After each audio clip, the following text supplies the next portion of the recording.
அடுத்த மாதம் முதல் மின்சார பேருந்துகள் சென்னை மாநகர போக்குவரத்து கழகத்தின் சார்பில் இயக்கப்படவிருக்கும் நிலையில் அதற்கான சார்ஜிங் ஸ்டேஷன் தயார்படுத்தப்பட்டு வருகிறது. இதுகுறித்து செய்தியாளர் வேல்முருகன் தரும் பிரத்யேக தகவல்களை பார்க்கலாம்.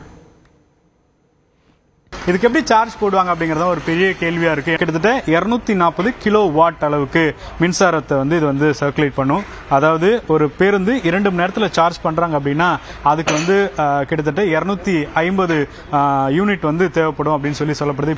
நம்மளுடைய வியாசார்பாடில் இருக்கக்கூடிய அந்த சார்ஜிங் ஸ்டேஷன்ல நம்ம இருக்கிறோம். ஸோ இதுதான் இந்த பிரம்மாண்டமான சார்ஜிங். இது பஸ்ஸுக்கான இது. நம்ம வழக்கமா சின்ன சின்ன கார், பைக் இதுக்கெல்லாம் பார்ப்போம். ஸோ பஸ்ஸுக்கானது பார்க்கும்போது இவ்வளவு பெரிய பிளக் பாயிண்ட் இருக்கும். கிட்டத்தட்ட ஒரு 220 கிலோமீட்டர் ஒரு நாளைக்கு, அதாவது 8 to 10 சிங்கிள் அடிக்கிறதா சொல்றாங்க. ஸோ அப்படி பார்க்கும்பொழுது இது கூடுதலா 30 கிலோமீட்டர் எக்ஸ்ட்ராவே இருக்கு. அதனால நமக்கு குறைந்தபட்சம் 10 சிங்கிள் வரைக்கும் நம்மளுடைய பஸ் யூஸ் பண்ணலாம். ஸோ இதுதான் 2 பாயிண்ட்ஸ் இருக்கும். ஸோ 2 கன்னையும் வச்சு நீங்க கொடுத்து சார்ஜ் ஃபில் பண்ணிக்கலாம். ஸோ அந்த அளவுக்கான வசதிகளோட தற்பொழுது இந்த மின்சார பேருந்துகள் சென்னையில் இயக்கப்பட இருக்கிறது.